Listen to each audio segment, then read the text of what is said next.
My daughter, Maybelle, has 5 floppy girl dolls. The first doll she got, she named Leela. The rest are the girls, Leela and the girls, which is kind of like a music group. And really, that's sort of how they function. We play music in the morning, and Maybelle sits on the floor, and she bounces the girls around, and their legs and arms flop. And then when she gets particularly inspired, she comes and grabs my hand and pulls me out, and we clear off the living room floor. We fling our bodies around, sort of like Leela and the girls. I've been trying to get Maybelle to move her hips. Being 5, she doesn't really have hips yet. So she claps and she jumps and she bends over, and I dance and dance with her until I break out into a sweat. This is what I hoped for in parenthood. Maybelle and I thoroughly enjoy each other. And she's what I hoped she'd be. She's loving, curious, delighted to explore the world around her. When I learned that Maybelle had Down syndrome, shortly after her birth, I had the momentary terror that's familiar to a lot of parents of kids with Down syndrome. The fear that this kind of life wouldn't be possible, that my dreams had been destroyed, that my daughter was broken. I'm at work right now on a book called The Good Mother, Confronting Impossible Choices and Changing the Game. We're in a really interesting cultural moment where prenatal testing is concerned. Pregnant women, if pregnant women have prenatal testing and learn that the fetus that they're carrying has Down syndrome, which is the condition most often tested for, 60 to 90% of those women will terminate the pregnancy. Now we have a lot of new non-invasive prenatal tests being marketed, and these tests can be done a lot earlier. They're entirely safe to the fetus. So I suspect that we're going to see more and more women having these tests done and more women terminating their pregnancies. All right, so let me be entirely clear here. I'm an adamant supporter of reproductive rights. I don't by any means want to suggest that women who terminate a pregnancy have made a wrong choice. Reproductive decision-making is incredibly complex, and the only person who has the right to decide whether or not to continue a pregnancy or terminate it is the pregnant woman herself. So I am not saying that abortions are bad. What I am saying is that we really have a skewed understanding of Down syndrome and of intellectual disability more broadly. We don't really know what Down syndrome is.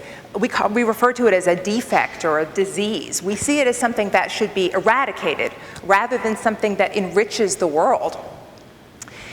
And because our understanding of intellectual disability is so distorted, pregnant women are faced with a series of impossible choices: to have prenatal testing or not, to terminate the fetus or not.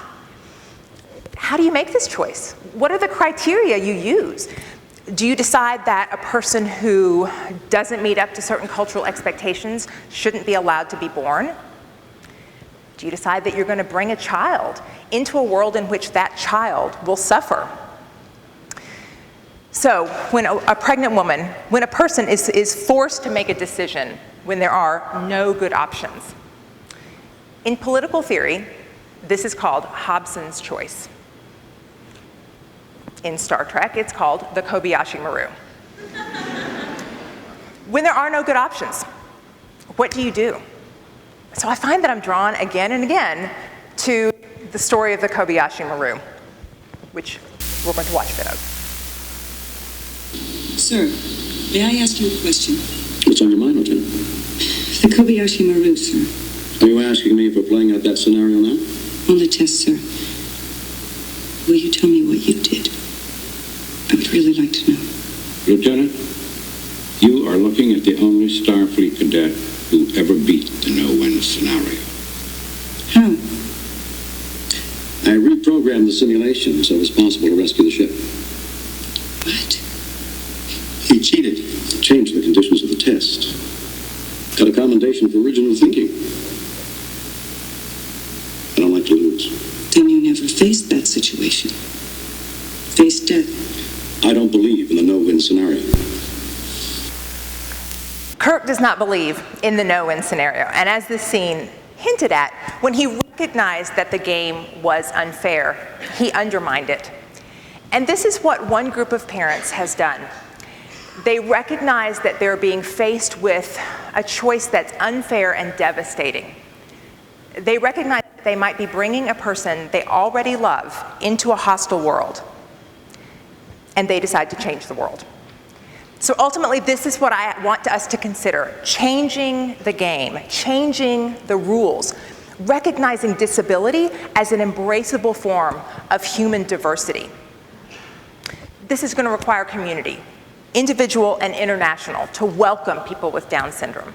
We need practical things, of course. We need occupational therapy, we need fully inclusive schools, we need college programs like the REACH program at the College of Charleston. And more importantly, we need to change the way we understand the world. Human value is not based on IQ or contributions to the tax base or how well somebody fits into existing systems. I'd like us to consider that the existing systems are broken. Maybelle doesn't have to fit some sort of standard to be a viable human being. She's valuable exactly as she is. She's helping me to begin to imagine and create a different kind of world. Thanks.